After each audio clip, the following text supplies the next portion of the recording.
The following was recorded in front of a live studio audience at the Studio 21 Podcast Café.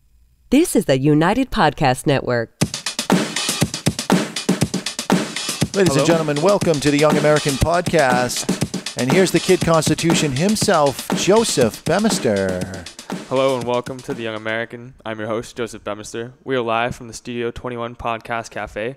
Find us on iHeartRadio, Podbeam, the United Podcast Network, also YouTube Live. This podcast is fully fact-based about politics. Also, we give our opinions about our government, the officials, laws, and how we feel the government is changing in a good or bad direction. Through my libertarian views and my guest point of view. Today it's just Mr. Jonathan and I. Had a couple guests set up and things just came up, so we're riding solo. We're okay with that. Yeah. We're okay with that. This week we're going to be talking about civilians with body armor, even if you don't like firearms, why it's a good idea. Why military vets tend to lead towards the right side of politics. Also known as the correct side. Is that? I don't know about that. Also, the Fourth Amendment, why we feel it's important. So we're going to jump right into it. Body armor for civilians. If you don't like firearms, it's a good idea because obviously it protects you against firearms and bullets. All the bullets, all size calibers, no, obviously. It can be in many forms. You can get hard plates. Whether it be ceramic, steel, or just hard Kevlar, and then you can get soft plates, just soft Kevlar, which many police officers use. Are you recommending that I walk around with a bulletproof vest on all the time? No, there are a lot of people, they actually have small inserts in a backpack, like if you're a hiker or you're just afraid, say you live in Chicago or you travel to Boston quite frequently. It's a small insert that goes in your backpack and you have it in case, and there's some backpacks that are actually designed to be in the front sometimes when you need them to be for that exact reason. And if you have it in your house or you shoot a lot, a lot of people who shoot decide to get body armor because, if they train for a scenario, well, okay, what happens if I'm ever going to have to use my firearm? Or, it's always nice to just have it in case anything happens. All right. You have any plans in the future to get body armor, Mr. Jonathan? Well, you seem to have convinced me to do a lot of things that I didn't ever think I was going to do. So I may have to look into this.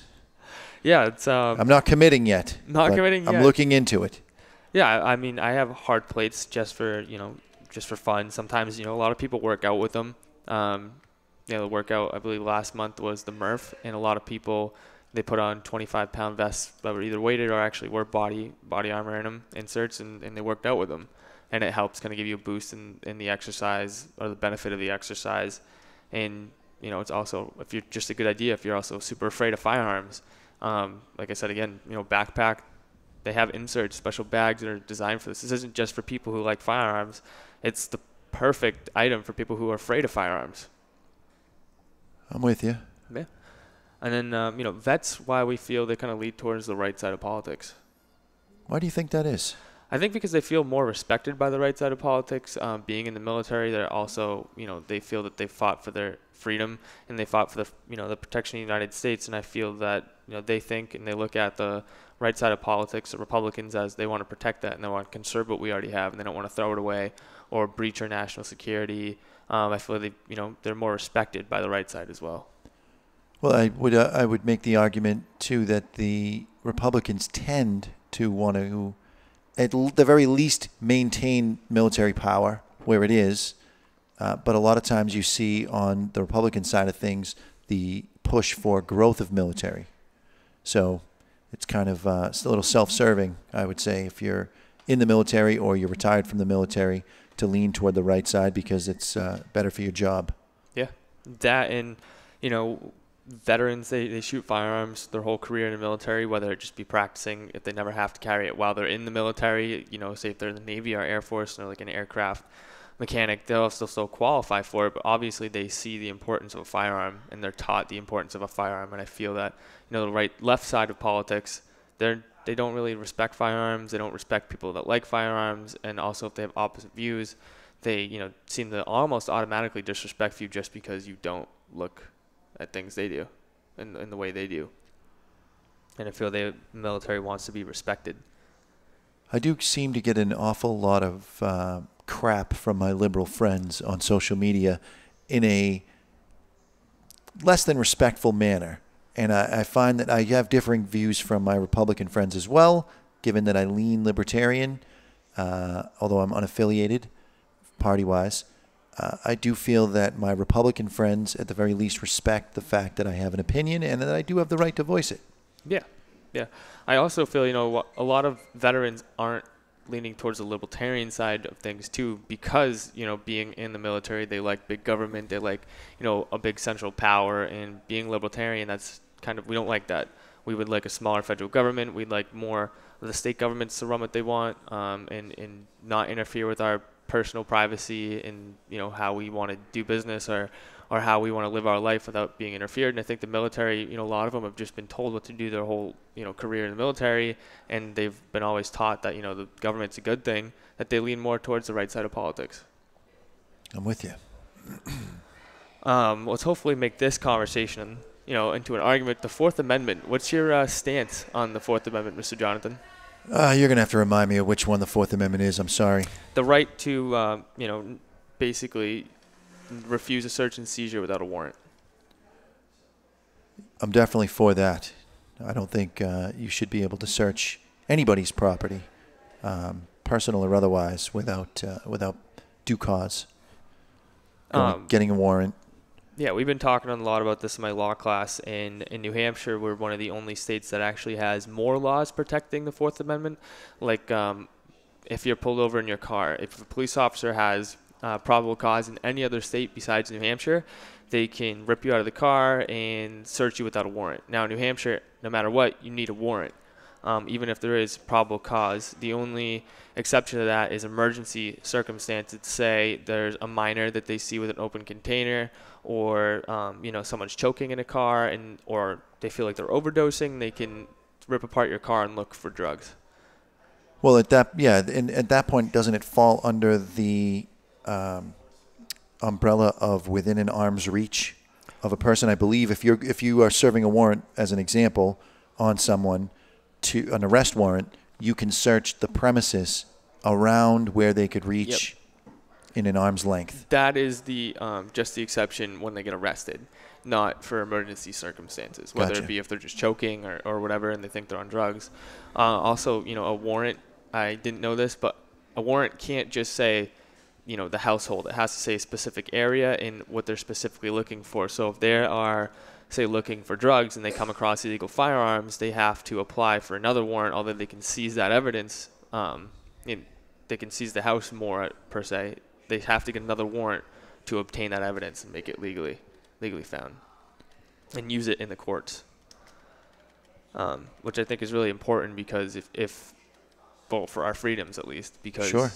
What happens if you are growing, say, marijuana, and they're looking for firearms, and they happen to come across, your marijuana. And you're very big on the weeds, I've noticed. You talk about it a lot. It's a big example in our law class. I think it's the easiest example because a lot of people, even in states where it's illegal, still grow marijuana, just because, like, Massachusetts, Maine, and Vermont are the 3 states around that have legalized it. Just in New England, we're one of the only states that hasn't legalized it yet. I think I've heard examples when marijuana was 100% illegal of people buying homes in cash and then setting up grow houses and getting caught because the electric company realizes that the house is using an unnormal amount of electricity, and they end up notifying the authorities, and this is how they're able to get their warrant, which I would think in a free society you could use as much electricity as you want behind closed doors, and what happens behind closed doors stays behind closed doors, on one hand. On the other hand, I get that many times in this country we've had a war on drugs, and the goal is to catch the bad guys, but at what point do you give up your civil liberties to get drugs off the street? That's my question. And, it all comes down to what the judge rules on it, because that paperwork has to go through the judge's office before you can get it approved. So it's if a super, Republican judge and he's saying, oh my God, there's weed down there, or there's drugs, we need to, catch them. Or it might be a super liberal judge, or even libertarian that looks at it and says, no, just because they're using a abnormal amount of electricity doesn't mean that you have the right to search their home for drugs. Wouldn't don't the Democrats hate drugs just as much as the Republicans, or is this a one-sided? They're more lenient on. I've seen, publicly they've said, drug dealers don't deserve the death penalty. They deserve short sentences. They're just trying to get by. Like they don't. I don't know why right. exactly. They're making excuses for them. They're making excuses. I gotcha. Which, I mean, hey, if you did a crime, you did a crime. Is it a just crime? It might not be, but you still committed a crime. There shouldn't be no leniency because of the crime you committed. Well, at the point that you're breaking the law, yeah, you do the crime, you do the time. Exactly. Now, if the law is unjust, you got to have some leniency there, I think.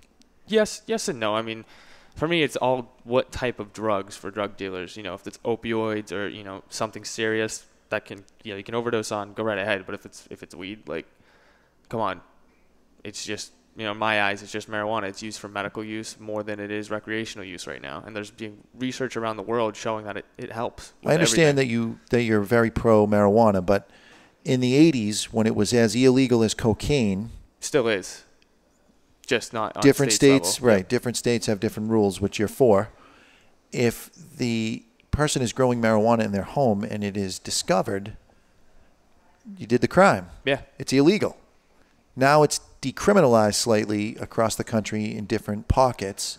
Yep. But it's still nationally illegal. So shouldn't the DEA be going in and picking people off that are running dispensaries? They are in California. They are. Actually, there have been multiple people who have been arrested for opening up dispensaries for distribution of marijuana. Even though they bought a license from the state? Yep, because federal law, the state law enforcement cannot notify, federal law enforcement, tip them off, tell them that, they're doing something wrong or enforce federal laws without the state's permission. Say in California, obviously, marijuana is legal. A state official can't arrest somebody for having a dispensary. That has to be from a federal official because it's written only in federal law.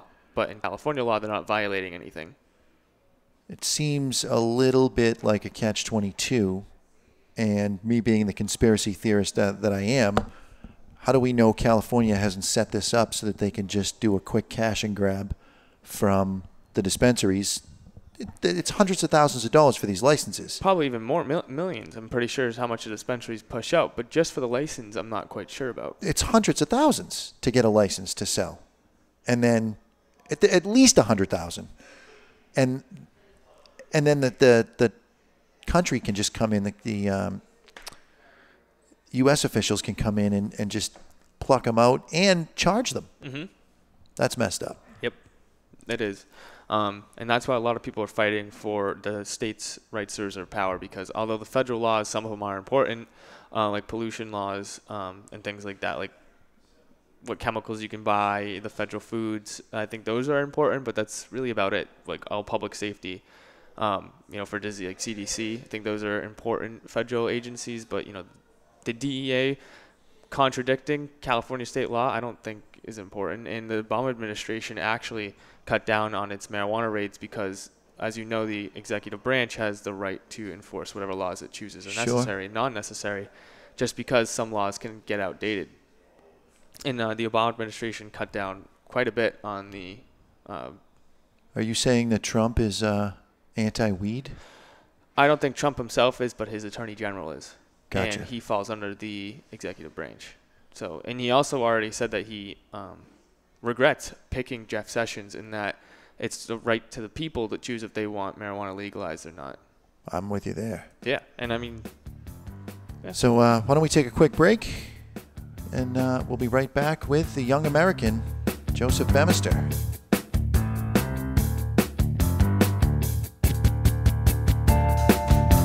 Attention cigar smokers, or even friends of a cigar smoker.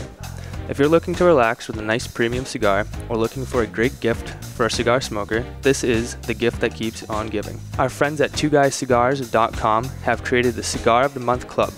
For just $19.99 per month, you or your friend will receive 4 different premium handmade cigars every month. Shipping and handling is included. Contact twoguyscigars.com, that's the number 2, guyscigars.com, and go to the Cigar of the Month Club. You can stop anytime because there's no contract, but you won't.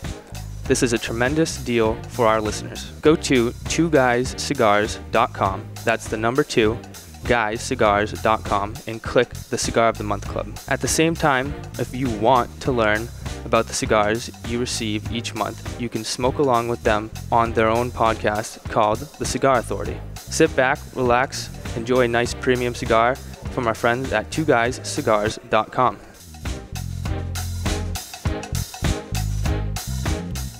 And we're back here at the Young American Podcast with Kid Constitution, Joseph Bemister.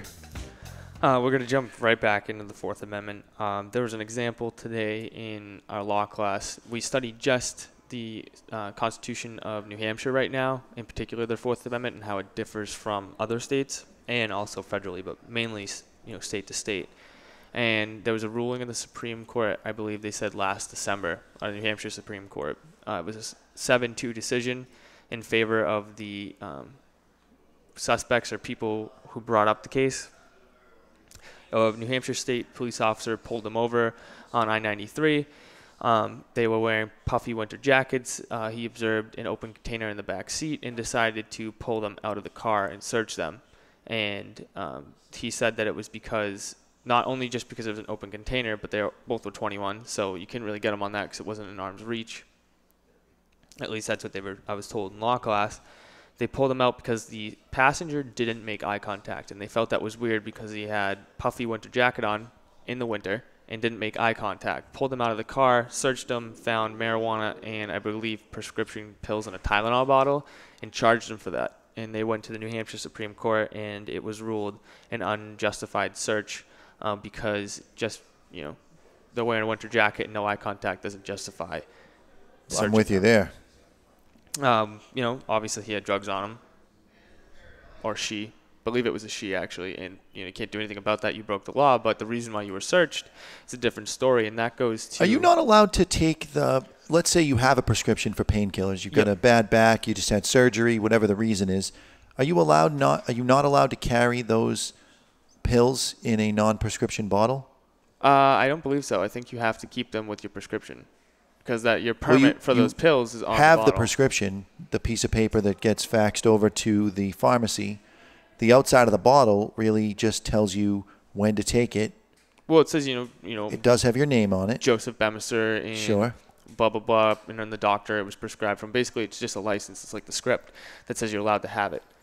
Without that, they don't know if you're allowed to have it or not, and they automatically assume you're not. So they just arrest you if they find out what pills they are.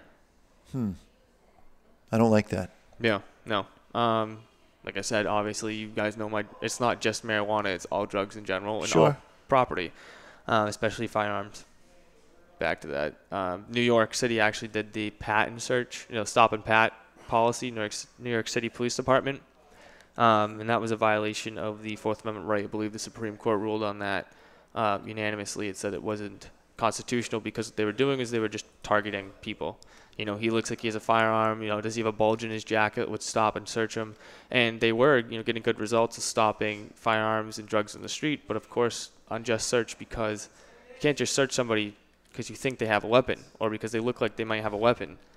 And if you're not stopping them, there's no reason for that. But New York City implemented a policy that said they could do that. Right, the city did. Yes. But it's against the law. Yep. They can't do that. And you also have the argument that the stop and frisk policy is at the very least bordering on racist because the vast majority of the people that they are stopping are not white. Yes, exactly. And, that's not just because maybe it is racist, but also, lower income areas generally have a higher population of people with color and minorities. So obviously, they're going to stop them more if it's a bad crime area. I don't think, if Windham implemented that policy, I don't think, there's going to be too many black people or people of color getting stopped. And, I don't think that would be driven by race. I think it's just because the people around the area and what their ethnicity happens to be. A lot of New York City's police officers, too, are minorities. So you could argue that it might not be racist, but there are a couple bad apples. Well, the policy itself, even if you're told by your superiors that this is the policy and this is what you're going to do, you either do your job or you're fired. So you've got to do your job. And if the law itself is a racist type law, you're stuck between a rock and a hard place. You either do your job and lose your job, do your job or lose your job still. And if you do your job, now you are tormenting people of color based on this stupid law. Well, that would only be if the superior in the NYPD said stop people of color just for this, or instead of just saying stop people who you think might have weapons and drugs on them. Fair enough. We could go round and round on that one. Oh, yeah, we definitely could. Although, could it be racially driven by the individual police officer? Yes. He could say, well, he was a person of color, and that's why that would be his reason for stopping him and thinking he had weapons because... I don't think anyone in their right mind would say that out loud, but they may say he was wearing a baggy jacket, his pants were sagged below his belt line, and I could see the color of his underwear, so therefore he probably is carrying some sort of weapon or illegal substance. Yep. Either way, I think it's a tremendous violation of our rights. Oh, yeah, absolutely. It's a violation of the Fourth Amendment, right? You can't just stop and search somebody unless, number one, you're already in contact with them and you feel that, the officer's in danger. Number two, if you have a warrant and he's already suspected of, weapons or drugs and you've, filed suit to get the warrant, and then, that would be the only way you could stop him. And luckily that was stopped. But I believe in LA, there was a similar policy, and that one didn't go to the Supreme Court, but every one of those cases was overturned by the city after the Supreme Court's ruling because they wanted to avoid a lawsuit, and they did. That's what I love about how our country is set up is I'm not saying that lawmakers shouldn't attempt to make laws and do what they think is the right thing, but then you've got the checks and balances of the president and you have the court system to be able to check those laws and really look at them with a litigious mindset of saying, okay, what is this law going to do in the end? One of my favorite things about this country. Yeah, it's extremely. It was designed to be hard to create a new law and get anything done. It was designed to have 3 barriers, and if all 3 of those barriers don't agree, you have to go through and try it again. If the president will veto it, obviously there's a way around that. But if he keeps vetoing a law, there's almost no way, like a governor. It's very hard to get around the governor's veto the second time. Because he can still veto it, obviously, but you have to go through a certain process to bypass the whole governor, not just send it through his office again. Yeah, you need to have a very, very large majority on your next vote, correct? Yeah, I believe it's 75% or 2/3 of your representatives or your state Congress.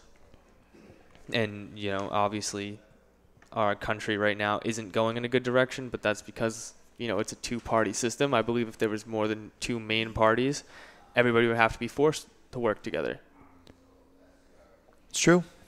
There is some truth to that. Although I disagree with you that the country's going in the wrong direction, but well, I wouldn't say wrong direction. I'd say they're not going really anywhere right now. I would say the only thing that's going good for us is the economy. We can't get anything passed. It's the only thing that matters. Well, this is yes and no, because Mr. Jonathan, if they're not getting laws passed that need to be passed. We don't need more laws. We need to enforce the laws that we have. Well, okay, if some laws are unjust, like, example. Stop and frisk, I'm with you, but the court system is going to deal with that. The court system also has to deal with checking if the current laws or legislation going through is constitutional or not. So they have a lot they have to deal with. They also have to deal with civil suits and, criminal suits. Don't they get paid the same amount for the rest of their life? I believe how long they're on the judicial board, which is for a life term. Right. So they got a job forever. There's no heavy lifting on this. It's thought. Well, yes and no. I mean, when they lose their mental capacity, you got to take them off the bench and put somebody else in there. Yep. So these people have this job for a very long time. I don't feel bad for them. If they have to actually work while they're there, I'm okay with that. Well, obviously, that's what I mean. I'm just saying, they have to deal with so many factors, and they have to deal with so many things. I just can't believe that you're pushing for more laws. Oh, no, I'm not saying pushing for more laws. Get rid of laws. I'm just saying that, Congress and the Senate aren't doing anything. They hardly even agreed on a budget, which, okay, if I look at the budget, this was absolutely stupid. It's like if you're married or you have a girlfriend and you guys are both agreeing that you're spending too much, but then you also agree, okay, we're spending too much, so we'll even spend even more to counter that. No, it's not how this works. You guys need to spend less. You're trying to budget. That's what the whole word is. You're trying to budget right there. You're trying to make sure you don't overspend. You're trying to make sure what you're doing with taxpayers' money is responsible and not just throwing it away. And I'm with you there, and I think the government is entirely too large. There's too many people on the payroll, and that's a huge payroll in any business is up to 50% of what your business expenditures are. Cut that down. Let's shave this government down to where it barely functions, and then we can start talking about laws. Yeah. What's your stance on minimum wage, just by curiosity? You're not going to like this answer, I don't think. I think that your minimum wage should be the lowest amount of money that you can get away with paying someone for a position and have them work in that position. And it should not be set by anyone except for the industry itself. So you'll have some companies that are going to pay a lot for that position, and you'll have other companies that are going to try to get away with paying little, and they're going to lose all their employees, and then eventually the market's going to even itself out. Yeah, I completely agree with that. If you can't afford to work at McDonald's, work someplace else or do what I did when I was your age. I had 4 jobs.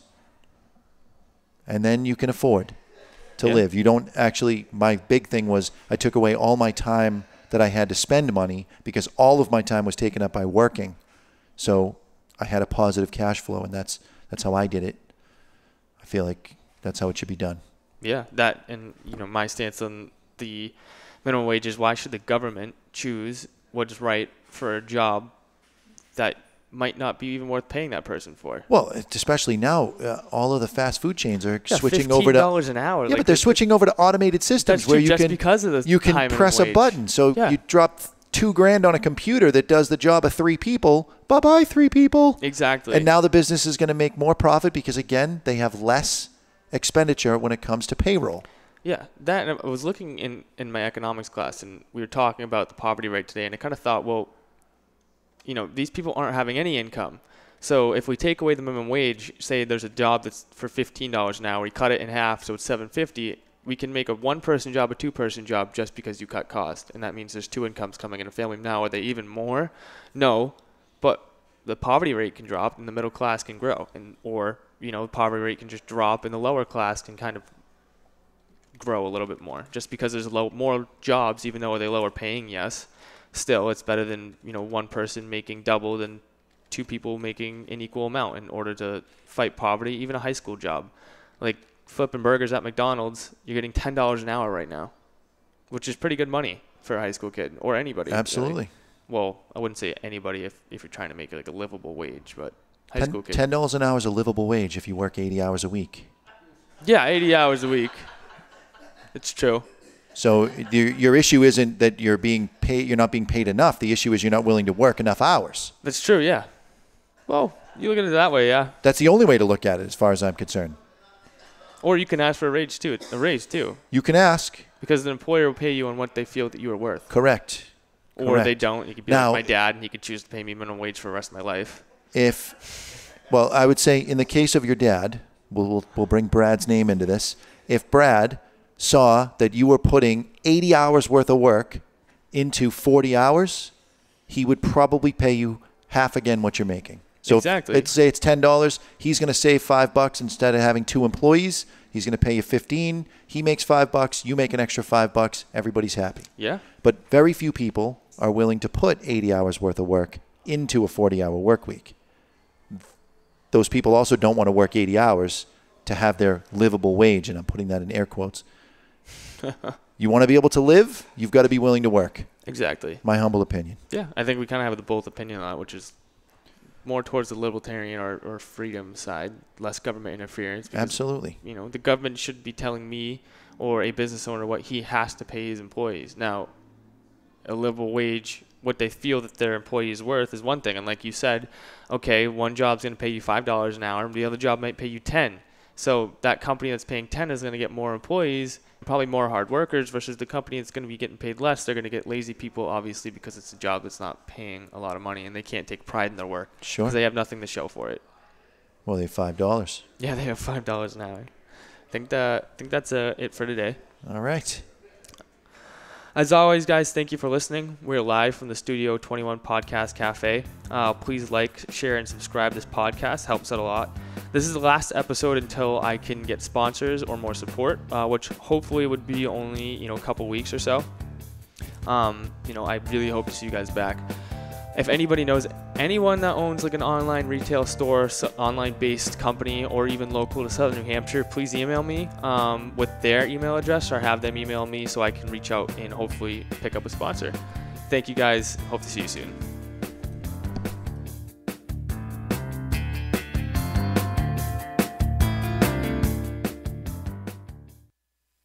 The views and opinions expressed by the hosts, guests, or callers of this program do not necessarily reflect the opinions of the Studio 21 Podcast Café, the United Podcast Network, its partners, or affiliates.